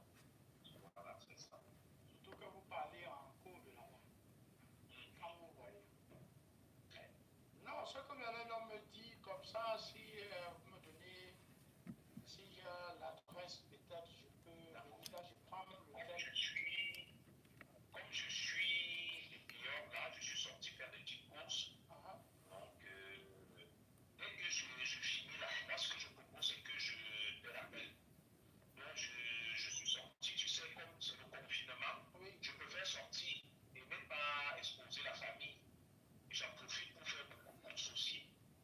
Et puis, dès que je finis, moi, je te passe un coup de fil. J'en ai encore pour 1 heure mardi. Ah, ok.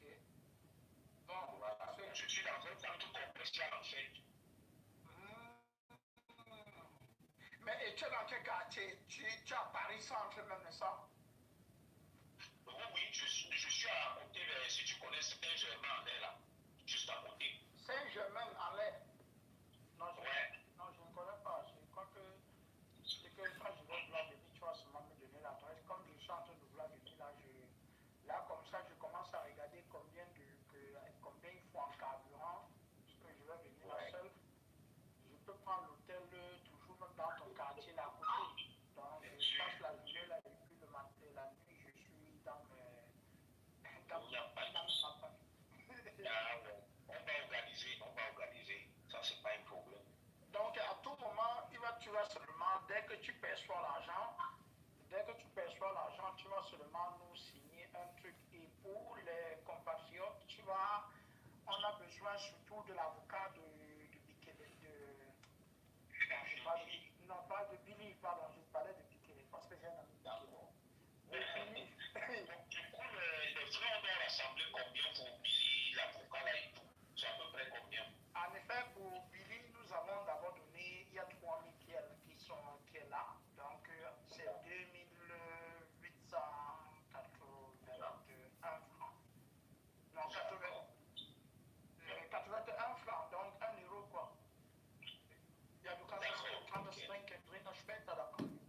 oui, 81 francs et donc presque 3 parce qu'il y a le frère qui la soeur qui est en train de compléter ça à 3000. Et voilà, c'est un peu ça.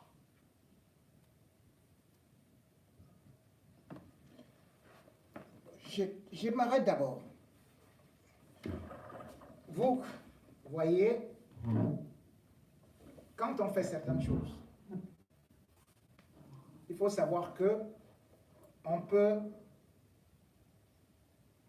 avoir toutes les preuves. Ici, celui qui sert en même temps Paul Biya est aussi en train de dévoiler beaucoup de secrets concernant Paul Biya, concernant les ministres. Je saute certains épisodes, mais il va donner un secret de famille pour Paul Biya quand même, parce qu'il est d'ailleurs en train d'enquêter.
Quand j'analyse, je me dis que son père a Richard, c'est ton chef, Richard, il nous dérange. Nous, il nous dérange. Peut-être toi, il te dérange, il te supporte. Bon, le père voulait leur montrer que sans ses hommes, ses alentours, il n'est rien. Il voulait leur montrer sa loyauté, son amitié, surtout qu'il a un peu sacrifié l'enfant que va d'abord t'asseoir là-bas. Parce qu'il y a encore. Mais le père a aussi Mais ça. tout lui protège. Et ça, tu le sais. Non, peut-être qu'ils ont dit qu'il a fait ça pour que ses amis le laissent, pour que ses amis ne disent plus que c'est lui qui envoie l'enfant. Moi, je comprends. Mais sinon, je n'ai jamais compris cette histoire-là. Moi-même, le père m'a protégé sans que je ne le sache. Non? Ouais. Comment? C'est plus de 15 ans après qu'on me l'a révélé. Hey. Ah, vous ne connaissez pas le père. Les choses que les gens racontent là, c'est un homme très fort, c'est un esprit comme tu l'as dit. Mais si donc, tu sais, moi j'ai connu des gens en Afrique, peut-être, ils se remarient par exemple, tu vois. Il a un enfant qu'il a fait dehors. Peut-être pour protéger l'enfant quand l'enfant vient en famille chez sa femme. Si c'est que la femme est maltraitante, il va créer la diversion. Il prend peut-être l'enfant, il fait semblant d'être contre l'enfant devant sa femme. Juste pour protéger l'enfant. Mais dès que l'enfant, je vais te raconter un petit jeu que mon frère René faisait. À l'époque, j'étais à l'université quand il voulait me dépanner, un de mes frères, quoi. Quand je venais chez lui, il dit devant sa femme, mais moi j'ai rien, tu viens m'embêter là. Tu sais bien qu'il y a trop de gens dans la famille. Il parle. Il prend les miettes, il me donne devant sa femme. Il me dit, bon, comme tu parles déjà là, je vais voir quelqu'un en route là, on sort ensemble. On sort là, on s'assoit quelque part, on mange, on voit, il sort le gros, il me donne. Mais tu comprends un peu, c'est des exemples. Non, c'est pire, c'est la politique, parce qu'on dit souvent dans la polygamie, souvent le successeur est souvent l'enfant là dont on ne déteste plus, personne n'aide sur ça. Le successeur est souvent celui-là que le père déteste beaucoup, parce que la polygamie c'était comme ça les vieilles avant. Pour éviter qu'on tue l'enfant avant le temps, parce que si chouchou est là, on sait chouchou l'enfant, s'il caresse l'enfant, les autres seront jaloux parce que le tue avant le temps. Donc il est obligé de détester d'abord le successeur, mais derrière il le protège. C'est quand il meurt que tu te rends compte que mais celui-là qu'on détestait le plus, c'est successeur. Il était déjà protégé. Mais il ne devait pas laisser Bangoula en prison. Il ne devait pas laisser Bangoula en prison. La chose, c'est que le point, c'est que le Koukouma a fait, il y a beaucoup de choses qui ne s'expliquent pas. Quelqu'un comme Mendoza, si déjà il y a 2 camps, si aujourd'hui on est dans le Mendoza est là pour une histoire compliquée. Quand on se verra des vies, je vais t'expliquer. Parce que si c'est que, non, parce que c'est à cause des trucs comme ça là que les gens disent que c'est un lâcher d'homme. Parce que quand ça fait ça, même ton propre frère du village, c'est comme ça que tu peux le lâcher.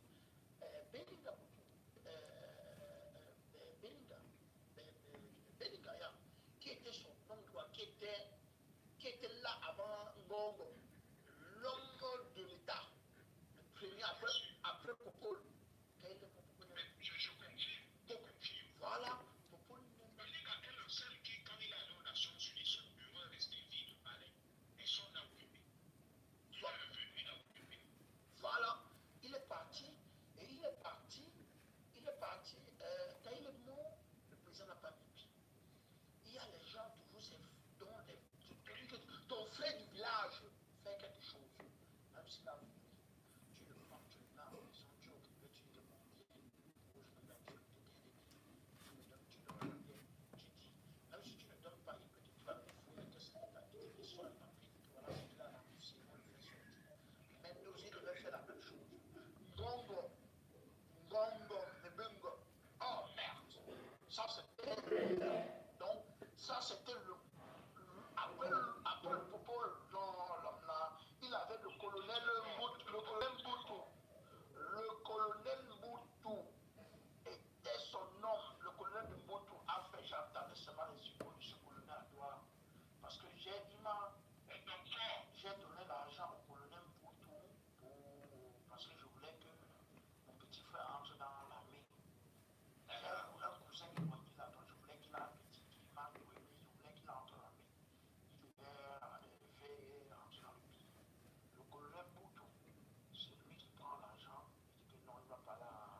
homme, ça quelqu'un déjà qui t'a servi, qui t'a rendu des services longtemps, quel qu'en soit ce qu'il fait, même s'il a volé 100 milliards, va, tu demandes qu'il rembouche, quand il rembouche, même s'il rembouche même seulement la moitié, tu prends, tu mets, tu fais grâce à nous, moi, si je vais vivre. C'est pour ça que je te dis que quand on se verra, je vais t'expliquer une chose. Voilà, si je vais vivre même 10 jours, il m'a fait vivre 20 jours, il m'a fait vivre 20 jours. Parce que nous savons ce que Mbembo, et Mbembo aussi, Mbembo décide. Mais vous pensez que la guerre se passe où? La guerre se passe, les vrais gens qui dérangent, qui font toutes ces guerres-là, et qui commandent même des ministres qui sont en poste à leur C, et qui ont la vie des ministres qui sont à leur C, sont en prison. Hein. Tous les ministres que tu vois là, les gens qu'on a jetés en prison avec beaucoup de milliards qu'ils ont là, quand vous dormez, ce sont les hommes qui vous gardent. Quand tu chies mal, le même est capable qu'en prison, il prend son téléphone. Grâce à lui, il y a beaucoup de généraux qu'on a nommés. Grâce à lui, il y a beaucoup de colonels qu'il a mis sur place. Il a ses soldats là, partout. Tu sais, tu vois, quand il était en prison, il faisait des recommandations. Tu travaillais encore, j'étais commissaire. Tu allais le voir, il prenait 1 million, il te donnait, il te faisait des recommandations que va voir tel, tu as tel problème. Et tu le rapportes, il résout le problème. Il te dit, tu vas voir tel, ton enfant va entrer dans l'armée, on le met. Tu l'as vu de mes propres yeux. Voilà. Et quand on peut, pourquoi? Parce que ce sont des gens à qui il a rendu service, donc ils sont redevables, ils sont redevables. Tu vois que Mbembo, si Mbembo demande un service à un colonel ou à un général qu'il a eu à mettre, ou un ministre, il ne peut pas refuser. Peut-être il va l'aider, mais dit que, bon, ne dis pas que c'est moi qui l'ai, il va l'aider directement, le faire la convention. C'est un truc que tu ne peux pas nier. C'est les gens que, même les chauffeurs de ministres qui viennent les accompagner là, tu connais qui sont ces hommes de la tenue là. Peut-être ce sont les hommes de la promotion de Mbembo qu'il a mis dedans. Même c'est pas Mbembo qui a mis. Quand sa nièce qui est à la base de la Sandy de Boston, qui est à Londres là. Hey, c'est la nièce de Mbembo. Mais bien sûr, tu n'as pas vu comment M. Maurice Kamto l'a accueilli à Paris, Tremblay et tout. C'est la nièce de Mbembo. Regarde donc bien la fille là, c'est la femme forte du MLC de la base. Si tu as bien regardé, Kamto ne se séparait pas d'elle. Même quand ils sont allés comme ça à Paris, Sandy de Boston, c'est la nièce de Mbembo, c'est une métier. Oui, je sais. Voilà. Ah, ça veut dire que l'erreur qu'ils ont fait, c'est que la prison a donné trop de connexions ce camp. La prison lui a donné trop de connexions. Tu comprends beaucoup de choses, toi. Trop de connexions parce qu'il a entré. Voilà, tu es fort, hein. Non, On dirait que c'est toi le commissaire. Il y a beaucoup de choses quand tu me dis. Je dis, wow, tu connais des choses, hein. bon, comment ça, je connais des choses? J'essaie seulement de réfléchir avec mon petit tête. Non, je sais pas. Non, parce que la prison, par exemple, quand la dernière vidéo que j'ai vue circuler, même Marshall a dit que c'est Kamto qui reconnaît comme président. Quand il a eu avec, il y a une vidéo là qui circule là, partout là, je sais pas, c'est même là on en a dû parler, les Amazoniens sont en train de dire que c'est Kamto qui reconnaissent comme le président. Et regardez, regarde seulement comme, même quand on a envoyé des gens venir faire comme si ils vont venir faire le truc, le théâtre qu'ils ont fait là aux États-Unis, en disant que Kamto n'est pas reçu les Amazoniens là. Tu as vu directement, il y a le communiqué que Ayutabe, tu sais qu'Ayutabe c'est le chef. Oui, Ayutabe a dit, un circulaire là, il a dit, on dit, bon, tu sais que c'est les gens qui ont le téléphone là-dedans, c'est les gens même que, même si on prend le téléphone, même les gardiens de prison vont venir donner le téléphone, parce que les gardiens de prison combien? Il est un téléphone que téléphoner, vous me donnez, je n'ai encore pas pour rentrer à la maison. Donc bref, il a dit qu'il a fait un communiqué en disant qu'il ne veut pas que les Amazoniens dérangent Kamto. Mais qui n'est pas avec Kamto, mais il ne veut pas que les Amazoniens dérangent Kamto. Ça veut dire beaucoup de choses. Quelqu'un avec un marché, vous allez vous changer, vous échangez tout ça là. Regarde seulement quelqu'un, les Mbembo. Regarde par exemple, si c'est la nièce de Mbembo, ça veut dire que c'est une nièce que Mbembo a peut-être beaucoup aimée et qui a mis même d'argent à beaucoup de milliards dans son compte directement. Mais c'est ce qu'on dit, c'est ce qu'on dit.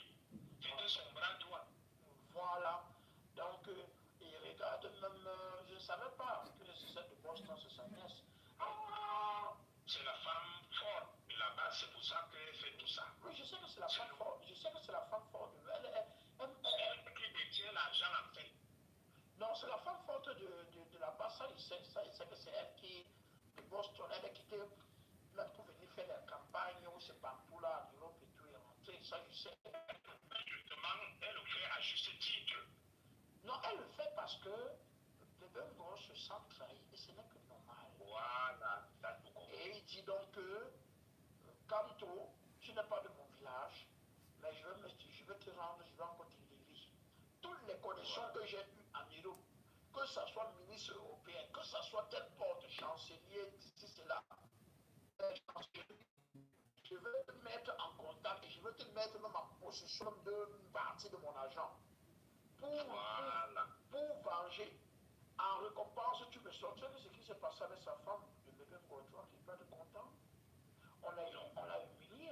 Un monsieur qui se sentait déjà présent dans les Carrefour, et Lobi, le général Elokobi, c'était son nom même. Vous voyez que. Mais il a peut-être nommé plus de 5 généraux. Hein. Voilà. Vous pensez que tous ces généraux-là, même comme on a fait le remaniement des colonels qu'on a arrivé dans les grands postes stratégiques, là, vous pensez que même les colonels ont toujours aussi des enfants, même moi, ses enfants. Donc il y a toujours quelqu'un qui connaît quelqu'un et les informations fuient. Le problème, c'est que la maison, quand une maison n'est pas propre, le secret sort. Il faut d'abord que la maison soit propre, l'intérieur. Quand l'intérieur est propre, l'étranger ne peut pas entrer. Ce n'est dans ton propre foyer. Dès que tu as des problèmes avec ta femme, les secrets vont sortir. Voilà, c'est plus facile à comprendre. Il y a Mendoza qui a beaucoup de milliards qu'il a gagné. Il est dedans. Il voit comment il a sacrifié son fils pour faire bien. D'après l'information que tout le monde connaît. On a tout suivi. Voilà. Il y a Marafat qui se sent trahi, qui se sent pas. Mais quelqu'un comme Edouard Titus, si le président devait le tuer, moi, si le président, moi j'avais dit que si le président le tuait, je devais être du côté du président. Mais avec les autres, non. Parce que Edouard Titus, c'est quelqu'un qu'on prend de l'Italie, on le prend, il dit que viens t'asseoir, tu as assis avec ton ami, et ton ami veut te tuer pour prendre ta place, il veut être. Non, c'est pas bon. Même si Edouard Titus était fâché, Edouard devait seulement dire. Non, il avait mal fait. Oui, il devait seulement dire, tu es mon ami, tu m'as toujours pris comme un ami. Si aujourd'hui j'ai tous les ranges là, parce que sa maison c'est tout un quartier, beaucoup pouvaient prendre. Ouais. Si j'ai pris ça parce que le terrain là, c'est le terrain qu'il a arraché aux gens. Si aujourd'hui je me sens, je suis bien avec tout l'argent que j'ai amassé, c'est grâce à toi. Je ne peux pas, tu ne peux pas me mettre dans une boutique de vendre, je te vole dans la boutique, c'est avec ton argent que j'ai volé dans la boutique, que je prends encore pour te combattre avec, ça n'a pas de sens. Il devait seulement dire que bon, comme tu vois, je ne suis pas d'accord de ta politique, je pars, et chercher même quelqu'un d'autre, même derrière, le maître de on nous vend le truc, mais je ne suis pas pressé, je ne serai jamais présent tant que mon ami dit, mais je vous pousse devant. Ça, c'était encore passable. Donc, le président a seulement été même gentil de l'accorder même vie. Non, ça c'est vraiment, il était gentil, vrai. Parce que moi, un ami me fait ça, vraiment, je vais faire comme le président du Nord-Coréen, là. Pour être un homme bienveillant, hein, si je dis qu'Ayou Dhabi, quand on les a capturés au Nigeria, le président déjà, bon, on va continuer, parce que donc, à partir de maintenant, attendez, on repart. Vous allez maintenant voir pourquoi est-ce que le monsieur fait ses... On va revenir, hein? On revient. Hein? C'est vrai que c'est long. Je vous ai dit, pour l'instant, il me reste 46 lectures. Donc certainement, je ne vais pas tout faire. Je vais vous proposer quelques lectures. Je vais vous proposer quelque chose que vous allez encore écouter. Et puis, quand vous voyez quelqu'un faire le live, vous allez comprendre pourquoi est-ce qu'il vient faire ce live, dans la mesure où il doit détruire mon image, détruire la révolution, et par la suite, Je vais vous proposer aussi peut-être un dernier, parce qu'il y en a trop. Toutes les personnalités de la République sont dedans. Toutes! Je dis bien toutes! Donc, ce monsieur, parce qu'il y a d'ailleurs des choses trop sensibles que je ne peux pas faire écouter à tout le monde, parce que je sais qu'il y a plein de gens qui sont connectés, mais qui peuvent également aussi créer un certain désarroi. Bon, en ce qui me concerne, d'abord, on y va avant de revenir sur des réseaux de corruption. Monsieur se félicite de faire du buzz. Monsieur le grand commissaire se félicite donc de faire du buzz derrière moi. Avec...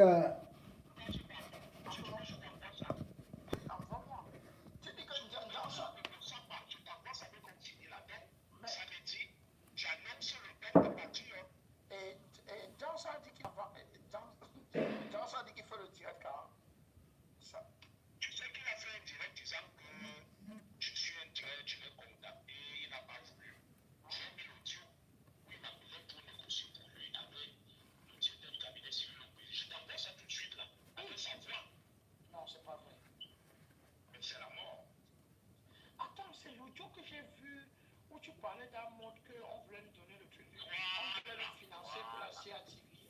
Non, pour avoir une chaîne, pour avoir une chaîne de radio. Tu l'as donc vu. Voilà, tu as regardé, c'est ça. Non, pardon, vraiment, mais sa voix, je n'ai pas écouté. J'avoue, j'écoutais seulement un truc, comme c'était, tu parlais d'un mode. Mais la voix d'un mode, je t'envoie le direct lui-même et la bande originale. Et Amos aussi parlait, Amos aussi au courant, on me parlait de ça aussi. Mais quand tu vois qu'il est devenu fou, le Jam Sangman. Oui. Mais je l'ai broyé, mais tu sais que je suis au médicament. Quand vous levez la pour encourager, toi-même tu sais que ton type que je suis fort. Quand le broyage, actuellement il n'y a pas mieux. Non, c'est vrai, tu as les arguments, J'ai le compresseur. Il y a seulement vu quand tu as dit, Madame Zogo, mets-moi le... tu as dit quoi? Tu n'as pas tout regardé, c'est vrai, tu as regardé les débuts. Oui, tu as dit, mets la partie là, non, arrête, coupe. Fais le revient. Madame Zogo. J'ai jusqu'à... Je me suis tombé au sol, j'ai dit les enfants. Quand tu dis, Madame Zogo, non, ici, là, arrête. Reviens. Mais Madame Zogo, on ne la voit jamais. La madame là, c'est une extraterrestre. Hein. Tu te souviens de Colombo, non? Oui, Colombo, c'est celui qui oubliait tout sa veste ou quelque chose dans la maison. Il parlait toujours de sa femme, mais on ne la voyait jamais. Il ne pouvait jamais faire un film sans évoquer le nom de sa femme, ma femme. Mais jamais personne n'avait vu sa femme. C'est vrai. Mais si dans ça aussi, c'est quelqu'un qui cherche tellement, peut-être qu'il va avoir les photos de ta femme, comme le France, là, c'est la